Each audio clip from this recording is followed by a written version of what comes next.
2 லட்சம் இஸ்லாமியர்களை தன் நாட்டுக்கு கொண்டு வந்து காப்பாற்றியிருக்கிறார் மோடிஜி அவர்கள். அதாவது இஸ்ரேலு, அமெரிக்கா அண்ட் ஈரான் சண்டை நடக்கும்போது கூட என் இந்திய மக்கள், அவர் இஸ்லாமியர்னு நினைக்கல, இந்துக்கள் நினைக்கல, அவர் என் இந்திய மக்கள் இப்படி தான் நினைச்சாரு. தயவு செஞ்சு இஸ்லாமியர்கள் புரிஞ்சுக்கணும். ஏன் இந்த என்டிஏக்கு வாக்களிக்கணும்னு சொல்றதை இப்போ புரிஞ்சுக்குங்க.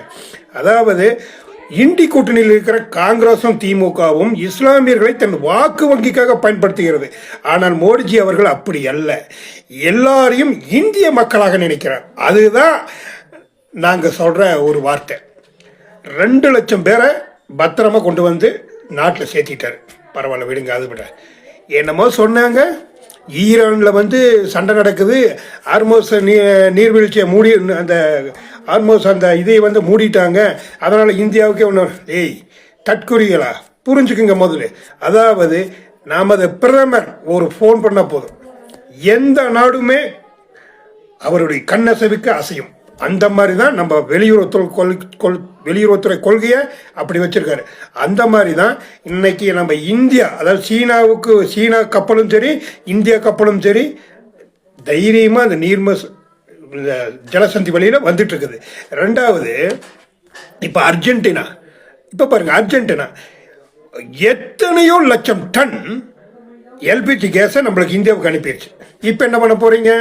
ஈரானை நம்பி மட்டும் நாங்கள் இல்லை, இந்திய மக்கள் ஈரானை நம்பி மட்டும் இல்லை, யுஏஇ, அரபு எமிரேட்ஸ் அது நம்பி இருக்குது.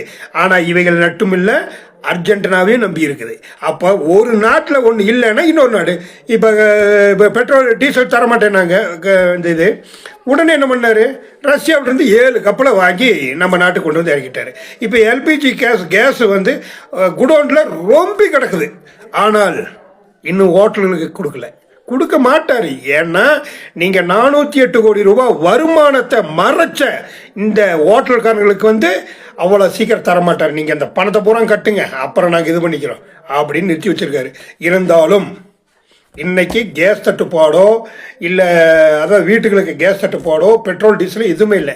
ஆனால் இப்போ காங்கிரஸ்காரன் ஒன்று சொல்கிறான், 5 மாநில தேர்தல் நடந்து முடிஞ்ச பிற்பாடு பெட்ரோல் டீசல் விலை.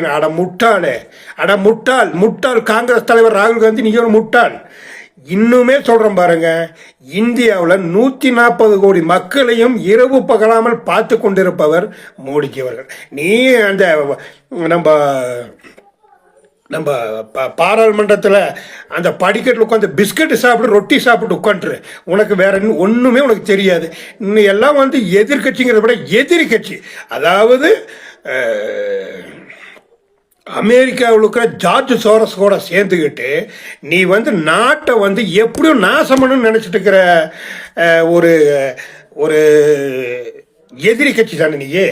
உன்னை எப்படி மக்கள் ஏற்றுக்குவாங்க? உன்னால மோடிஜி எதிர்க்க முடியும்னா முடிச்சுக்க. ஏன் உடனே 56 இன்ச்சு ஏன்டா வெக்கம் கட்டவங்களா, மானம் கட்டவங்களா, ரோசம் கட்டவங்களா?